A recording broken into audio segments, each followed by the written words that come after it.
All right. Well, Charlie, we're we're here in San Diego, and I'm Darren Francis. I am CEO of Harbinger Lane Consulting. I'm working today on behalf of Disrupt Ed, the podcast series by Ron Stefanski. I'm a guest host doing a series on higher education, and this is our first podcast for this, and I'm excited to be doing it from ASU GSV, and I'm excited to be doing it with this guy, Charlie, uh, from Rize Education. So, um, first of all, Charlie, maybe we can talk a little bit about what's going on here at ASU GSV. Um, Clearly, the energy is crazy. It's really, it's beautiful here, but there's a ton of activity. There's a ton of talking about AI. There's a lot of people talking about the fears and the craziness in the education space today. Anything that you're seeing or being shocked by already that's got you thinking? Yeah, this is year 3 for me of ASU GSV, so by no means a vet. I feel like I run into some people who've been doing this for a very long time. Right. I mean, the thing that just continues to strike me every year is probably just the size and scale of this conference. Unlike anything that I really am used to, most of the things that I do outside of this are pretty contained conferences. Right. And I think what that just leads to is just exposure. And I remember last year coming away feeling like I thought I was going in really excited to meet potential colleges. I left meeting a couple of vendors that turned into interesting partnerships. There was one year where we were there for investors. So like, just the mix of people here is incredible. Right.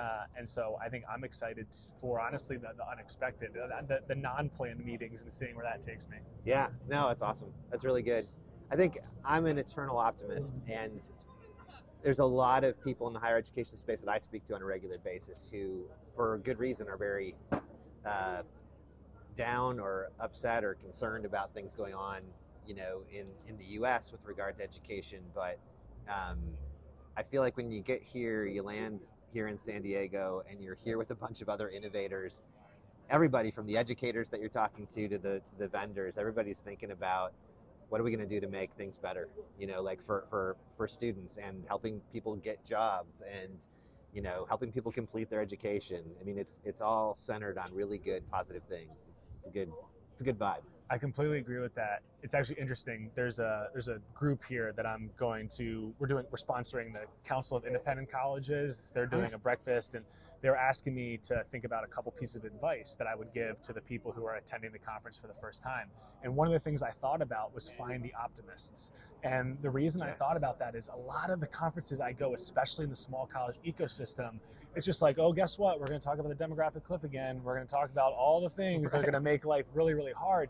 And I went to a conference earlier this year. It was the P3 conference. Yes. And there were so many positive people on stage. Like, I still remember one speaker who, he had a big reframe on it. I don't think there is a demand problem in higher ed. I think there's a supply problem. There's not enough supply of high quality degrees that lead to great jobs. And so there's like people on stage being like, look, you don't have to choose just doom and gloom. Right. It's not to be Pollyanna. It's not to wave your hands at the challenges that colleges are facing. But I think that more institutions should hopefully leave things like this feeling excited, because that's why you're going to take action coming out of something like this, is you were inspired to do something. Hopefully not that you were so fearful when you left that you decided to make a change. Right. Oh yeah, no, that makes total sense.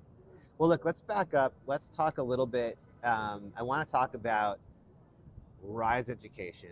I want to talk about the interesting intersection of the innovation space that you guys are in, and the market that you serve, and some of the ways in which you see a technology really being able to help transform colleges, which is a really rare thing. But I know you guys are doing it, and I want to hear the story. I want to tell the story. But let's start a little bit more with your background. I mean, so how long have you been with Rize now? Yeah, it's coming up on 5 years. The company is a little over 6 years old, so I was really privileged and fortunate to join Rize in the early days. Yeah. You were in at the very beginning of the startup. Yep. That's awesome. So, I mean, how did it come about? What's the origin story of you entering into Rize and joining the team?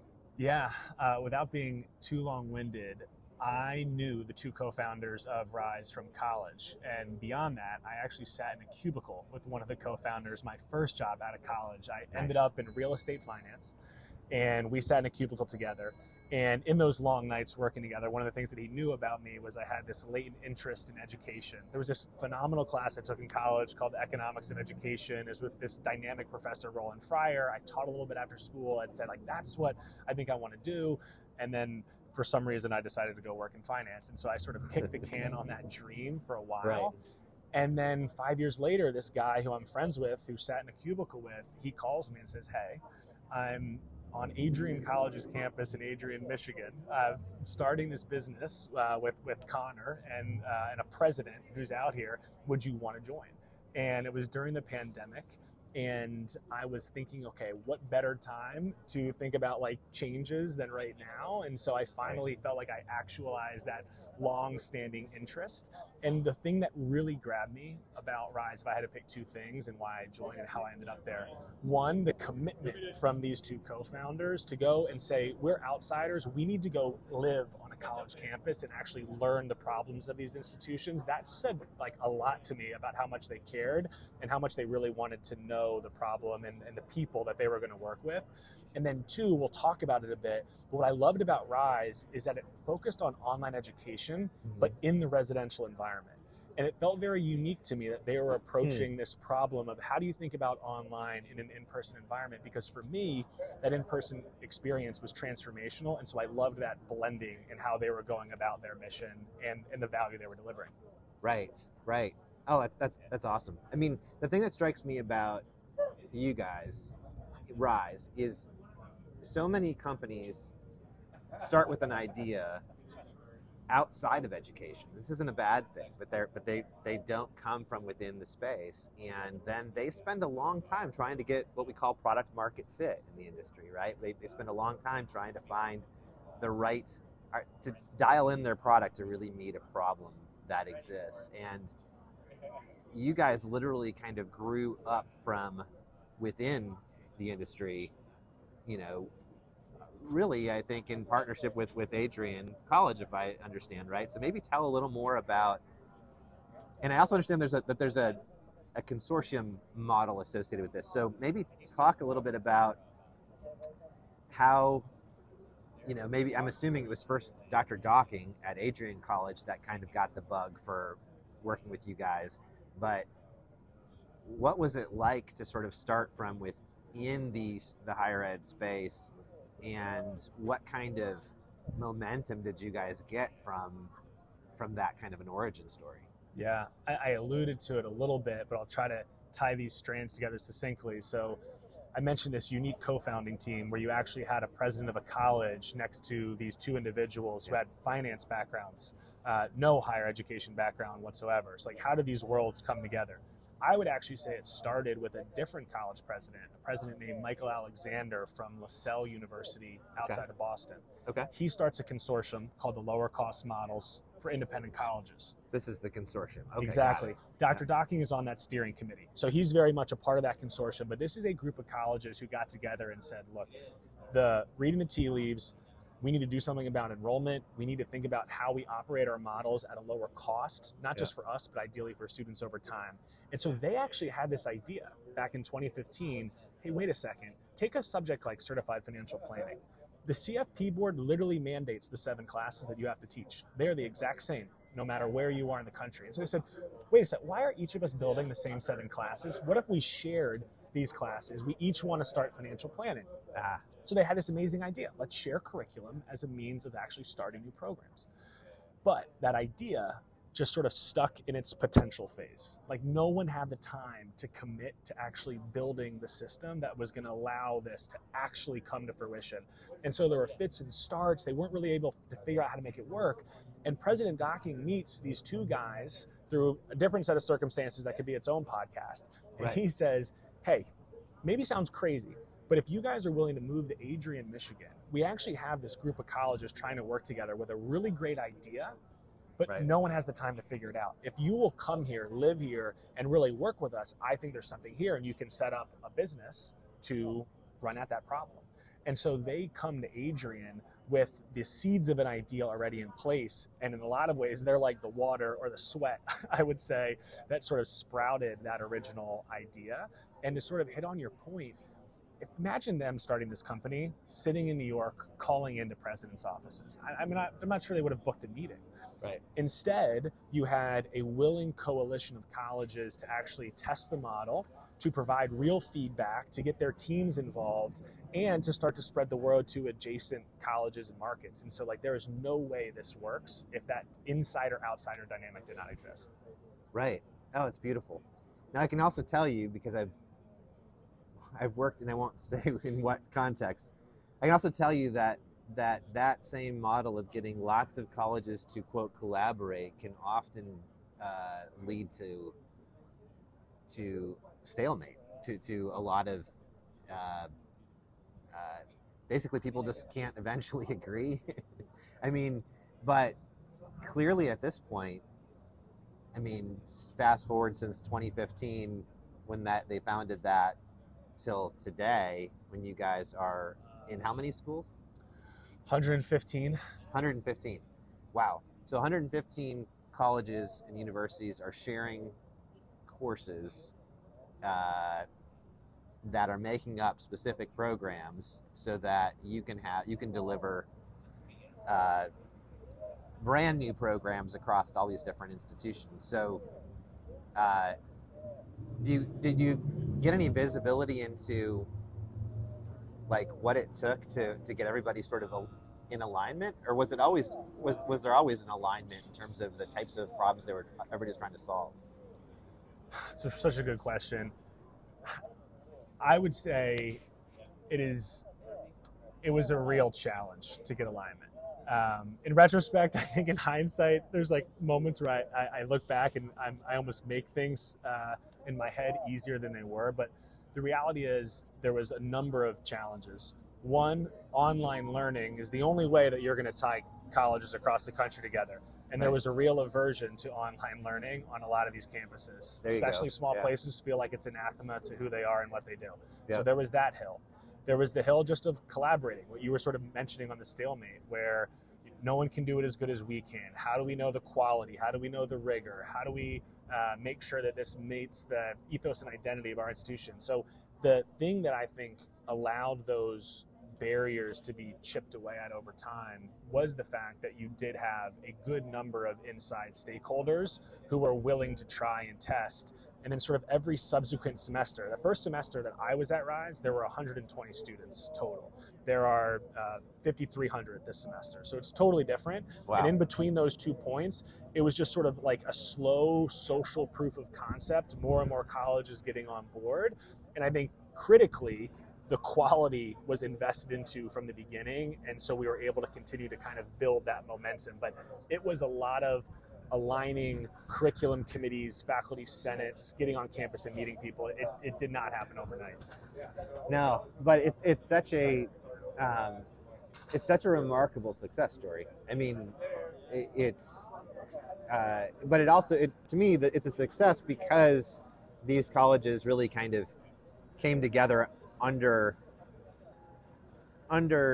a shared vision, but then there's the execution. Then there's the deciding together what types of programs to deliver, what's going to bring, what do we develop first, and what do we develop next that aligns to the greatest number of partners, right? And so that story, and to get to 115, it's remarkable. I guess my question for you is, this is probably anecdotal data, but if you've got more, that's great. But I would think at this stage, I'm just curious, like, what's the net impact across these 115 institutions? Like, what are they experiencing today as a result of this hard work and collaboration? Yeah. Well, we think about impact in three phases. A good program, and even just to give you quickly the how it works, because we're talking about this course sharing and the idea of program sharing is really what we think about it. Yeah. To use a good example, cybersecurity, no longer a new program, but for the Right. last 5 years, a growing program. Yeah. A lot of small colleges in particular didn't have cybersecurity, but a lot of them did have computer science.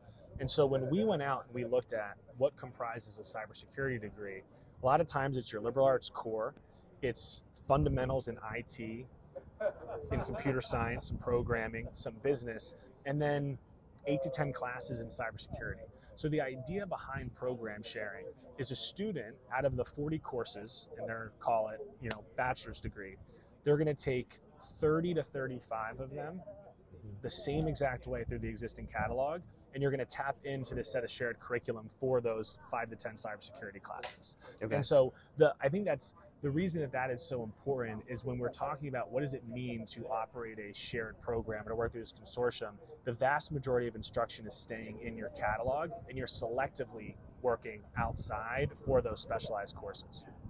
And so when we think about what is impact, we're thinking about, okay, you're starting cybersecurity. One, we need to grow enrollment. We need to increase the number of net new incoming freshmen and transfers who are attracted to your institution because you now have this program. Right. We also talk a lot about the halo effect. There was a recent EAB study that students are attracted to breadth of majors, and they're attracted to institutions that deliver the set of majors that lead to great jobs and high ROI. So it may sound a little silly, but even the presence of having cybersecurity says something to a prospective student who may not major in cybersecurity. So there's that element on the front end. Of course, a good program is not good unless it retains students. And so we need to deliver value on the front end, we need to deliver value in retention, and we need to deliver value on the back end, which we think of as career outcomes. So when we track value and outcomes, we're thinking about each of those three buckets. Yep. And just to give you a couple of quick stats, one of the things that we say on the front end is our partners are generating on average almost a 5 times return on investment of their dollars into the consortium model in the form of enrollment growth. And then on the student side, we're still early where we don't have tons and tons of outcomes data, but I find this to be amazing. 90% of students rate these courses as good or better than other online classes. 95% of the students that we surveyed want at least one class online every semester.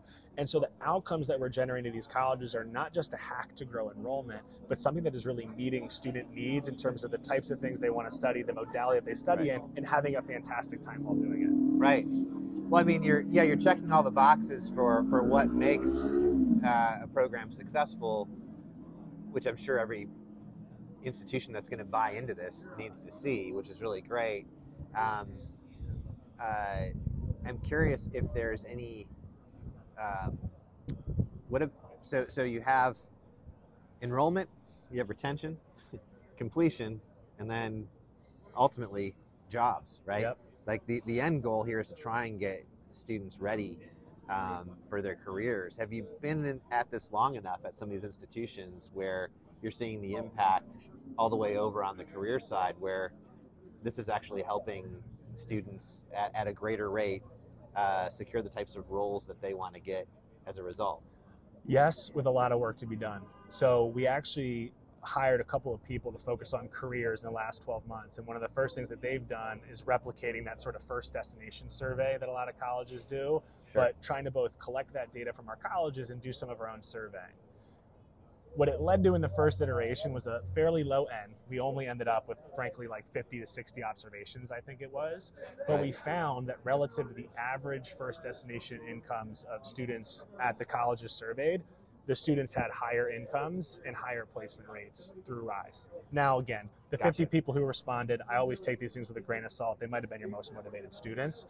But more to the point, I think what's really important for Rize is we know that that is the engine of long-term success, because that's the flywheel that feeds the incoming enrollments. Right. And so we have built out an instructional design team, we're building out a careers team, and we're really trying to think about how do we integrate well with a college so that there's also this idea of like, you've got a student who's majoring in English. How do we bring in a concentration in something like a digital marketing, right? There's all these other pairings that we can make between our subjects and the existing subjects that we need to make sure that when we work with colleges that end goal is job placement and a salary that produces a family-sustaining wage. That's awesome. Yeah. I mean, across the board, this is a really excellent story to be telling in today's world. There's more and more of a need for expansion in the programmatic catalog at institutions, and yet the way to get there is so expensive, so time consuming, and so tell me a little bit about today. Uh, who are the what are the types of institutions? I mean, it's largely we're talking about the residential privates, right? Um, do you see growing primarily in that space, because that's a pretty big chunk of the what is it, 1,200 or so institutions across the U.S. and you're in 105, so you got that space to grow in.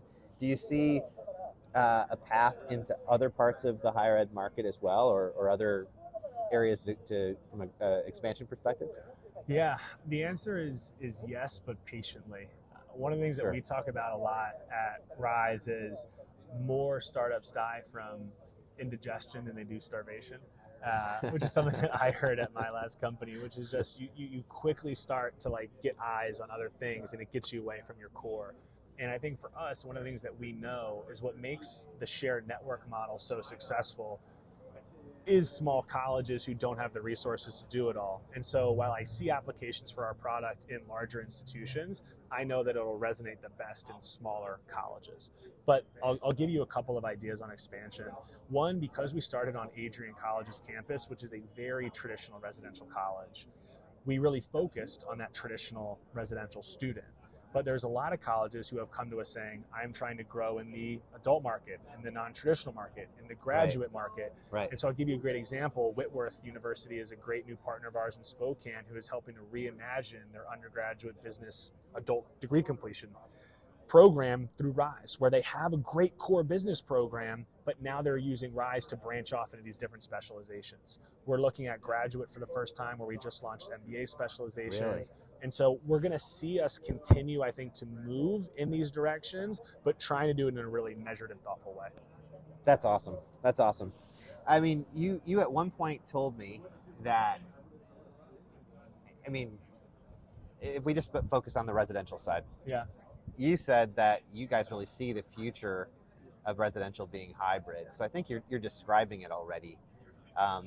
But talk a little more about that, because it feels to me like what you're talking about is a normalization of the way in which programs need to be developed to meet the needs of today's students. But do I have that right? I mean, is that fill in the gaps a little bit in terms of what you mean about this idea of hybrid in the space? So it ties back to what brought me to Rize. This idea that there was a time where I was having a conversation. I said to someone something a little cheesy, where I said something like, the residential experience was magical for me, or was transformative for me. And they were really surprised to hear me say that, because I worked at this online ed tech company. Oh, right. But for us, it comes back to this idea that we want to preserve the best parts of that model.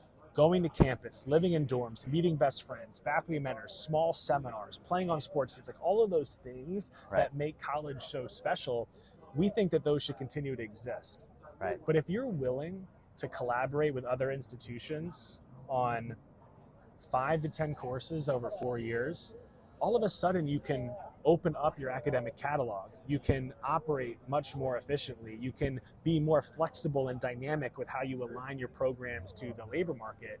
And so when we think about the future of residential education being hybrid, you talked about that idea of a normalization. There was a great headline in the Chronicle, it was either last week or the week before, that said, virtual courses used to be the exception. Yeah. Now they're an expectation. Yep. And I was looking at some data that Champlain College did a study back in 2017, where they said, what percentage, or it was basically, do you agree that online education can meet the needs of 17 to 22-year-olds? Because we know it's existed forever in the non-traditional space, but not in really the traditional residential space. Only 20% of people said, yeah, I think that. Right. 5 years later in 2022, just a couple years post-pandemic, that was 52%. We're seeing the percentage of students expecting fully online to decrease, and the percentage demanding some online to also increase. Like, it is just changing. And so one of my big messages for colleges is, how do you ride that wave? Right. Because this is a fundamental paradigm shift in the sense that your undergraduate student has demanded what I'll call non-scalable, expensive modality for a really long time. Right. You physically had to have someone in the room. Yes.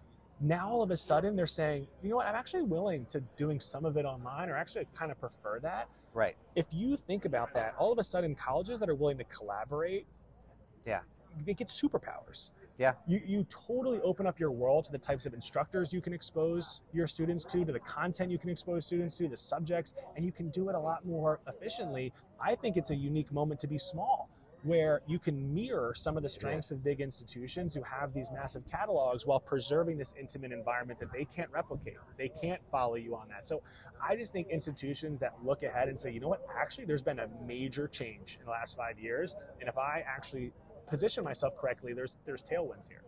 Yes. No, that makes a ton of sense. I think, I mean, when I think about the companies that are making the greatest impact in the education space today, it's ones that have often come from within higher ed, like you guys did.